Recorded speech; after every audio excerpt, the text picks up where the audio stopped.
Hello, কেমন আছো বলো তোমরা সবাই? আমার নিট বাংলা চ্যানেলে তোমাদের অনেক অনেক ওয়েলকাম। রিনিট 2026 যারা দিচ্ছ তাদের জন্য স্পেশাল এই ভিডিও। আমি একটা কথা তোমাদের বলবো যে এই সুযোগটা হয়তো তোমার ভাগ্য বদলে দিতে পারে। কিভাবে এক্স্যাক্ট এই সুযোগটার সদ্ব্যবহার করবে সেটাই জানার জন্য এই ভিডিও। কিন্তু অবশ্যই ভিডিওটা পুরোটা দেখতে হবে।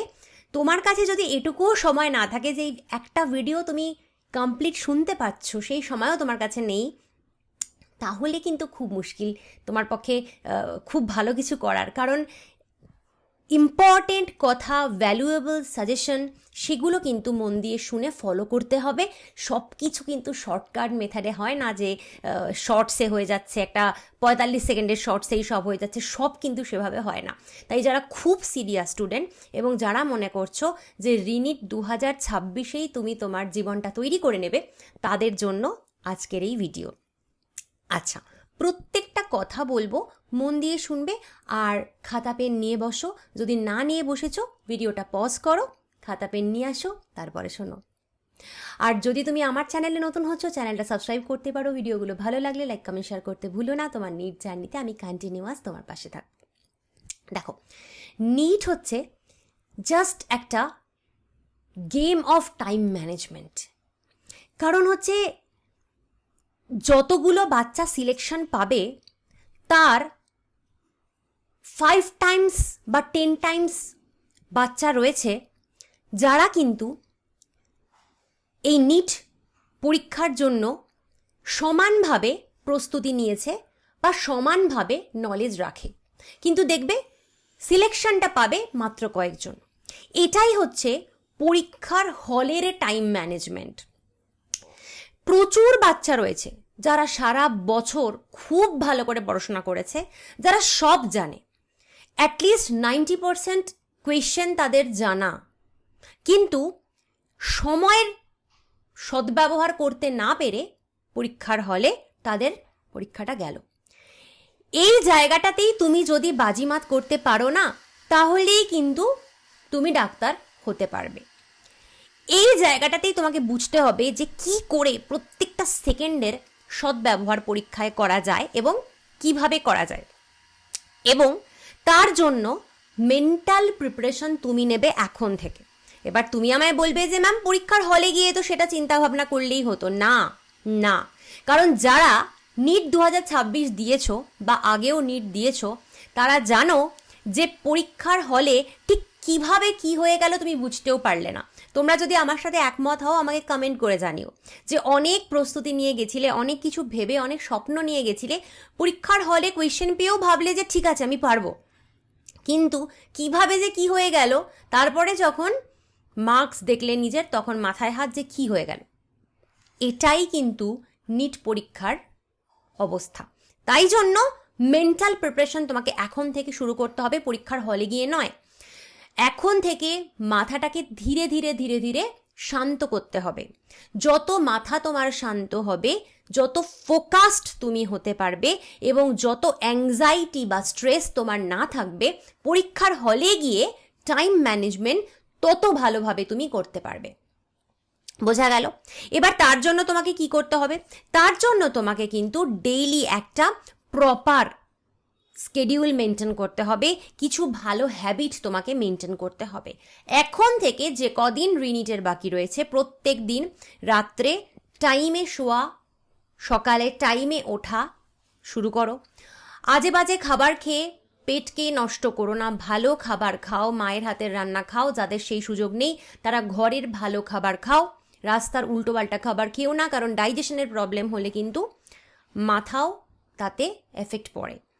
এবং সর্বোপরি যেটা সব থেকে ইম্পর্ট্যান্ট, অহেতুক মোবাইলের ব্যবহার এখন থেকে পরীক্ষা অবধি বন্ধ করো। অহেতুক মোবাইলের ব্যবহার সাংঘাতিকভাবে আমাদের ক্ষতি করে। ফোকাস কমে যাচ্ছে, পরীক্ষার হলে গিয়ে ফোকাস করতে পারছি না ম্যাম, ডিস্ট্রাক্টেড হয়ে যাচ্ছি, সেটা ডাইরেক্ট পরীক্ষার হলে গিয়ে কিন্তু করলে হবে না। এখন থেকেই মোবাইল দেখা সম্পূর্ণভাবে বন্ধ করো। শুধুমাত্র পড়ানোর ভিডিওগুলো যদি দেখতে চাও সেটা দেখো, বা খুব ইম্পর্টেন্ট কোনো ইনফরমেশন যদি তোমার নিটের জন্য লাগে সেটুকু দেখলে। Otherwise don't use mobile unnecessarily. এইগুলো এখন থেকে করো, প্রস্তুতি নাও, নিজেকে শান্ত করো, একদিকে ফোকাস করো, একদিকে, প্রয়োজন হলে মেডিটেশন করতে পারো। এইবার যেটা আমরা করব সেটা হচ্ছে যে কিছু পরীক্ষার হলের কথা ভাববো। পরীক্ষার যেদিন ডেট তার আগের দিন রাত্রে চেষ্টা করবে অন্তত 5 থেকে 6 ঘন্টা ঘুমাতে, যাতে পরীক্ষার হলে গিয়ে মাথাটা তোমার ঠিক থাকে। পরীক্ষার হলে তোমার কাছে 3 ঘন্টা সময় রয়েছে। এবার কেউ কেউ এক্ষুনি কমেন্ট করবে, আপনি কি দেখেননি ম্যাম 3 ঘন্টার একটু বেশি সময় এবার দিচ্ছে। ওই বেশি তুমি ছাড়ো, তুমি তো একবার নিট দিয়েছো, অ্যাটলিস্ট রিনিট যখন দিচ্ছ একবার তো নেট দিয়েছো, তোমার এক্সপিরিয়েন্স আছে পরীক্ষার হলে কি কি হয়, তাই ওই বেশি সময় ছাড়ো। ও সময় যে কিভাবে চলে যাবে, ইনভিজিলেটররা যে কিভাবে তোমার টাইম ওয়েস্ট করবে, তা এক্সপিরিয়েন্স তোমাদের সবার কম বেশি রয়েছে, ওই টাইম ছাড়ো। আমি তোমাকে বলছি তোমার হাতে 3 ঘন্টা সময় রয়েছে। 3 ঘন্টা মানে কত? 180 মিনিট। তোমাকে টোটাল প্রশ্ন কটা করতে হচ্ছে? বায়োলজির 90, ফিজিক্সের 45, কেমিস্ট্রির 45। টোটাল জুড়লে কটা প্রশ্ন হয়? 180। 180টা প্রশ্ন তোমাকে পরীক্ষার হলে সলভ করতে হবে 180 মিনিটে। খুব সহজে যদি অঙ্ক করে দেখো তাহলে কি হয়, 1 মিনিটে একটা প্রশ্ন। কিন্তু সেটাই কি তুমি করবে? একদমই না। সেইটা যদি করতে যাও, এটা তোমার প্রথম ভুল, ফার্স্ট ভুল, যে পরীক্ষার হলে তুমি ভাবছো 1 মিনিটে একটা প্রশ্ন। একদমই না। কিভাবে বায়োলজি, কেমিস্ট্রি, ফিজিক্সের জন্য টাইম আলাদা করবে এবার সেটা বলবো। তারও আগে বলবো, আমি জানি তোমরা বেশিরভাগ বাচ্চাই আগে বায়োলজি করো, তারপরে কেমিস্ট্রি করো, তারপরে ফিজিক্স করো। এটাই করা উচিত। আর যারা করো না, আমি বলবো তারা এটাই করো, কারণ বায়োলজিতে তোমাদের সব থেকে বেশি কনফিডেন্স থাকে, যেহেতু তোমরা মেডিকেলের পরীক্ষা দিচ্ছ। তো সবার আগে বায়োলজি করবে, কারণ বায়োলজিতে তোমার সব থেকে বেশি কনফিডেন্স, বায়োলজি ঠিক করার চান্স সব থেকে বেশি। তাই বায়োলজি যদি একবার হয়ে যায়, দেখবে অনেকটা কিন্তু মেন্টাল রিল্যাক্সড লাগছে। তারপর কেমিস্ট্রি করবে, এবং ফিজিক্সে কম বেশি সবারই একটু একটু অসুবিধা থাকে, তাই লাস্টে ফিজিক্স করবে। ঠিক আছে? এবার বায়োলজির জন্য যেহেতু 90টা প্রশ্ন, তুমি ভাবতে পারো যে 90টা প্রশ্নের জন্য 90 মিনিট। একদমই না। বায়োলজির জন্য নির্ধারণ করো 45 মিনিটস, অনলি 45 মিনিটস। এইখানে তোমার হাতে বাকি 45 মিনিট সেভ হয়ে যাচ্ছে। এবার এই 45 মিনিটসে বায়োলজি করাটা কিন্তু এতটাও সোজা না, কারণ বায়োলজিতে কিন্তু বড় প্রশ্ন থাকছে, প্রতিবার আসে, এবারও আসবে। বায়োলজির প্রশ্ন কিন্তু পড়তে সময় লাগে বেশি, কারণ কোয়েশ্চেন লেন্দি হচ্ছে। টাফ হয়নি, টাফ হবেও না, কিন্তু লেন্দি হবে। ঠিক আছে? মডারেট হবে কোয়েশ্চেন, লেন্দি কোয়েশ্চেন হবে। ঠিক আছে? ইজি টু মডারেট কোয়েশ্চেন হবে। টাফ, বায়োলজিতে টাফ বলে কিছু হয় না, কিন্তু লেন্দি হবে। তো 45 মিনিটসে তোমাকে বায়োলজি শেষ করতে হবে। আর বায়োলজির থেকে যে 45 মিনিটসটা তুমি বাঁচাতে পারলে সেটা হাতে রাখো। কেন রাখবে পরে বলছি। ফিজিক্স কেমিস্ট্রির জন্য তুমি ভালো হয় 90 মিনিটই রাখো। 90 মিনিট মানে 1 ঘন্টা 30 মিনিট। তাহলে ফিজিক্স কেমিস্ট্রির জন্য তুমি 90 মিনিট রাখলে, ফিজিক্স কেমিস্ট্রিতে কটা প্রশ্ন? 90টা প্রশ্ন টোটাল। 90টা প্রশ্নের জন্য 90 মিনিট। তাহলে সেই হিসেবে দেখলে পার কোয়েশ্চেন 1 মিনিট করে দেওয়া হচ্ছে। এবার প্রশ্ন অনুযায়ী সেটা চেঞ্জ হবে। যেমন সব প্রশ্নে অঙ্ক থাকে না, যে যে প্রশ্নে অঙ্ক থাকবে, সলিউশন তোমায় বার করতে হচ্ছে, সেগুলোতে একটু সময় বেশি লাগবে। আবার যেটা ডিরেক্ট কোয়েশ্চেন সেটা তাড়াতাড়ি হয়ে যাচ্ছে। তো কোনো প্রশ্ন তোমার হয়তো ফিজিক্স বা কেমিস্ট্রিতে 15 সেকেন্ডে হয়ে গেল, আবার কোনো প্রশ্নে তোমার 1.5 মিনিট 2 মিনিটও সময় লেগে যাচ্ছে। তো সেভাবে তোমাকে অ্যাডজাস্ট করতে হবে। কিন্তু ফিজিক্স কেমিস্ট্রিতে যেহেতু প্রচুর প্রবলেম থাকে, কোয়েশ্চেনে অঙ্ক থাকে, তাই জন্য সেক্ষেত্রে 1.5 ঘন্টা টাইম রাখাটাই ভালো। বায়োলজিতে সেরকম কিছু সলভ করার জায়গা থাকে না, অঙ্ক সলভ করার জায়গা থাকে না, থাকলেও একটা দুটো ছোট ছোট, ওটা তুমি পারবে। 45 মিনিটসের বেশি বায়োলজিতে রেখো না। এবার ফিজিক্স কেমিস্ট্রি মিলে নিলে 90 মিনিট। এইবার এইখানে একটা কিন্তু বড় প্রশ্ন তোমার আসবে যে ম্যাম এই মিনিটের হিসেবটা কি করে করব? মানে এরম হচ্ছে যে বায়োলজিতে 45 মিনিট, ঠিক আছে, প্রথমেই ভাবলাম যে শুরু করলাম 45 মিনিটে বায়োলজি শেষ করব, কিন্তু করতে গিয়ে দেখছি বায়োলজিতেই আমার 1.5 ঘন্টা লেগে গেল। সেইটা কিভাবে কন্ট্রোল করব? তার জন্য তোমাকে আমি একটা দারুণ বুদ্ধি দেব। তোমার যদি বায়োলজি 45 মিনিটে 90টা প্রশ্ন সলভ করতে হয়, তার মানে খুব সহজভাবে বললে 5 মিনিটে 10টা প্রশ্ন সলভ করতে হচ্ছে। প্রতিবার 10টা প্রশ্ন সলভ করে ঘড়িতে দেখবে যেন 5 মিনিট ক্রস না করে। তাহলে প্রতি 5 মিনিট অন্তর অন্তর তুমি ঘড়িটা ফট করে দেখে নিচ্ছ, সলভ করছো, 10 মিনিট দেখছো বা 5 মিনিট দেখছো, 5 মিনিটে 10টা কোয়েশ্চেন, যদি 10 মিনিটে দেখো 20টা কোয়েশ্চেন, 10 মিনিট বাদেও তাকাতে পারো ঘড়ির দিকে, তার মানে তোমার 20টা কোয়েশ্চেন তখন সলভ হয়ে যাওয়ার কথা। আর যদি 5 মিনিটে দেখছো তাহলে 10টা কোয়েশ্চেন সলভ হয়ে যাওয়ার কথা। এবার তুমি কি গুনতে বসবে যে 1 2 3 4? একেবারেই না। বায়োলজি 91 নম্বর থেকে বায়োলজির প্রশ্ন শুরু হয়, তাহলে 91 থেকে 100, 5 মিনিট তাকিয়ে দেখলে 5 মিনিটে 100 নম্বর অবধি হয়েছে, তার মানে 10টা হয়ে গেছে। বা তুমি যদি মনে করো 5 মিনিটে তাকাবো না, অসুবিধা হচ্ছে, 10 মিনিট বাদে তাকাবো, 10 মিনিটে তোমার 20টা প্রশ্ন হওয়ার কথা, মানে 91 থেকে শুরু করলে 110 নম্বর অবধি, 10 মিনিটে 110 অবধি হয়ে গেল, টিক টিক টিক, ডান। আবার আমি 5 মিনিট বাদে তাকালাম, তাহলে 120 নম্বর অবধি আমার প্রশ্ন হয়ে গেল।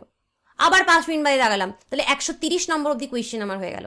এইভাবে তোমাকে কিন্তু করতে হবে, তাহলে এক্স্যাক্ট ঘড়ির হিসেবটা তোমার থাকবে। নয়তো কিন্তু মুশকিল যেটা হয় যে ম্যাম 45 মিনিটে বায়োলজি শেষ করবো তো ভেবেছি, কিন্তু করতে গিয়ে তো দেখলাম 1.5 ঘন্টা হয়ে গেল, তো সেই হিসেবটা তো রাখতে পারলাম না। তাই প্রতি 5 মিনিটসে কিন্তু তোমাকে দেখতে হবে ম্যাক্সিমাম 10 মিনিটস। যারা একদম বাচ্চা, মানে ফার্স্ট 2026-এ দিয়েছো, খুব অনেকবার নিট দেওয়ার এক্সপিরিয়েন্স নেই, আমি তোমাদেরকে বলবো তোমরা 5 মিনিট বাদে বাদে দেখো। আর যারা অনেকটা প্রো হয়ে গেছো, 3-4বার নিট দিয়েছো, তারা 10 মিনিটেও দেখতে পাবে। তাহলে 5 মিনিটে বায়োলজির 10টা প্রশ্ন, 10 মিনিটে বায়োলজির 20টা প্রশ্ন, এবং সেই 10টা 20টা কিভাবে হবে সেটাও শিখিয়ে দিলাম। 91 থেকে শুরু করে তোমাকে দেখতে হবে। এবারে যে তোমাকে কথাটা বলবো সেটা হচ্ছে যে এইখানে তোমার প্রত্যেকটা কোয়েশ্চেন সলভ করার সময় প্রশ্নটা পড়েই কিন্তু তুমি ওয়েমারটায় গোল করবে। মানে কি, অনেকে চায় যে ম্যাম প্রথমে সব প্রশ্নগুলোর বুকলেটেই আমি আনসারটা দাগ দিয়ে দিচ্ছি, একদম শেষে ওয়েমার ভরবো। এটা করো না। এটা করলে কি হবে, তোমার ওয়েমার ভরতে শেষে অনেক সময় লেগে যাবে। আমি যে তোমাকে বললাম যে তোমাকে 45 মিনিটে বায়োলজি শেষ করতে হবে, বা তোমার প্রতি 5 মিনিটে 10টা প্রশ্ন শেষ করতে হবে, সেটা কিন্তু আমি ওয়েমারে গোল্লা করা অবধি ভেবে বললাম।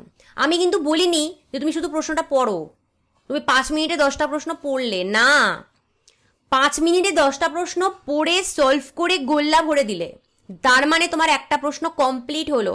যতক্ষণ না ওয়েমার ফিল করছো, তোমার মনে কি আছে বা তুমি বুকলেটে কিসে দাগিয়েছো, ডাজন্ট ম্যাটার।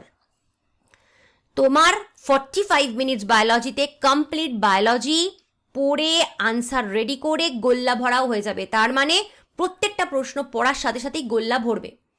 অনেকে আমায় এটা বলো যে ম্যাম অ্যাকচুয়ালি প্রশ্ন পড়ার সাথে সাথে গোল্লা ভরলে ডিস্ট্রাকশন হয়, তাই প্রথমে প্রশ্নগুলো বুকলেটে দেখে নিই, পরে গোল্লা সলভ করি।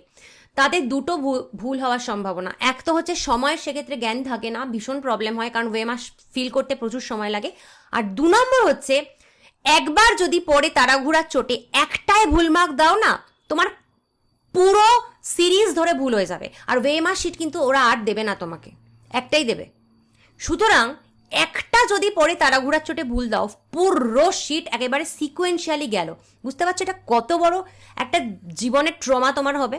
তাই জন্য যখন যেটা করছো, 91 নম্বর প্রশ্ন প্রথম শুরু করছো, 91 নম্বর প্রথমে গোল্লা দাও। 91 করলাম গোল্লা, 92 করলাম গোল্লা, 93 করলাম গোল্লা। তবেই তো তুমি বুঝতে পারবে যে প্রতি 5 মিনিটে আমার 10টা প্রশ্ন হলো। আর ফিজিক্স কেমিস্ট্রির ক্ষেত্রে যদি তোমাকে বলি, সেক্ষেত্রে যেহেতু তোমার 90 মিনিটে তুমি 90টা প্রশ্ন সলভ করছো, তাহলে ফিজিক্স কেমিস্ট্রির ক্ষেত্রে তুমি কি করবে, 5 মিনিটে 5টা প্রশ্ন শেষ হচ্ছে, এইভাবে হিসেবটা রাখতে পারো। বায়োলজিতে যেটা দ্বিগুণ করে দিয়েছি, বায়োলজিতে 5 মিনিটে 10টা প্রশ্ন, ফিজিক্স কেমিস্ট্রির ক্ষেত্রে 5 মিনিটে 5টা প্রশ্ন। 10 মিনিট অন্তর অন্তর তাকালে ঘড়িতে 10টা প্রশ্ন হলো ফিজিক্স কেমিস্ট্রির ক্ষেত্রে, বা 5 মিনিট অন্তর তাকালে 5টা প্রশ্ন হলো। সেক্ষেত্রেও তুমি নাম্বার কিভাবে দেখবে, কেমিস্ট্রি শুরু হয় 46 থেকে, 46 নম্বর প্রশ্নটা হচ্ছে প্রথম কেমিস্ট্রির প্রশ্ন, তাহলে 46 থেকে শুরু করে 5টা, মানে 46 থেকে 50, 5 মিনিট হলো। 50 থেকে 55, 5 মিনিট হলো। এইভাবে ঘড়ি দেখে দেখে মার্ক করো। এই জিনিসটা অসম্ভব পরিমাণে ইম্পর্টেন্ট। তুমি যতই পড়ে যাও না কেন, যতই তোমার নলেজ থাকুক না কেন, যতই প্রিপারেশন নেও না কেন, এই টাইমটাকে যদি তুমি পরীক্ষার হলে অ্যাডজাস্ট করতে না পারো, তাহলে কিন্তু সমূহ বিপদ, তাহলে হবে না। তো যাই হোক, এইবার তোমাকে বলবো যে ম্যাম ওই যে 45 মিনিট বাঁচিয়েছিলাম বায়োলজিতে, তাহলে আমার হাতে এখনও কিন্তু টোটাল 45 মিনিটস থাকছে, কারণ হাতে আমার 3 ঘন্টা সময়, টোটাল সময় আমার 3 ঘন্টা। ফিজিক্স কেমিস্ট্রিতে আমি 90 মিনিট নিয়েছি, বায়োলজিতে 45 মিনিট নিয়েছি, তাহলে এখনও হাতে আমার 45 মিনিট আছে। ওই 45 মিনিট আমি কি করব? ওই 45 মিনিটের মধ্যে আবার আমরা তাকে দুভাগে ভাগ করব, 30 মিনিট আর বাকি 15 মিনিট। একটা 15 মিনিটকে পুরো তুমি ছেড়ে দাও, কেননা সেটা না তোমার ইনভিজিলেটর ডিস্টার্ব করবে, প্রচণ্ড ডিস্টার্ব করবে। হ্যাঁ, এই সই করো, এই থাম ইমপ্রেশন দাও, এই করো ওই করো, আই কার্ড দেখাও, প্রচণ্ড জ্বালাতন করবে। তো 15 মিনিটস তোমার যাবেই, তোমাকে 15 মিনিটস এইসবে তোমার ভেবেই রাখতে হবে যে ভাই 15 মিনিট যাক আমার। তো 15 মিনিট ছেড়ে দাও 3 ঘন্টা থেকে, রইল হাতে আরও 30 মিনিট এক্সট্রা। সেই 30 মিনিট এক্সট্রায় কী করবো ম্যাম? এবার তোমাকে বলবো, তুমি বায়োলজি, কেমিস্ট্রি, ফিজিক্স সব কিছুই যখন সলভ করছো, করতে গিয়ে দেখবে বেশ কিছু প্রশ্ন থাকবে যেখানে তোমার মনে ডাউট আসবে, একটু কঠিন প্রশ্ন, জানা নেই উত্তরটা, বা জানা আছে কনফিউশন হচ্ছে, এরকম কিছু প্রশ্ন থাকবে। বায়োলজিতেও থাকবে, কেমিস্ট্রিতেও থাকবে, ফিজিক্সেও থাকবে। দেখো, যে প্রশ্ন তুমি করবেই না, তোমার মনে হচ্ছে ওরে বাবা এটা আমি জানি না, আমি এটা করবই না, কারণ করলে যদি ভুল হয় তাহলে নেগেটিভ মার্কিং।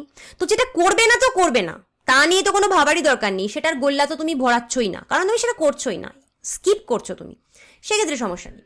কিন্তু যেই প্রশ্ন তোমার মনে হচ্ছে যে না এটা আমি করব, একটু ডাউট হচ্ছে, এটা বুঝতে আমার একটু সময় লাগবে বা একটু ভাবতে সময় লাগবে, সেরম ধরনের প্রশ্ন কিভাবে কি করবে?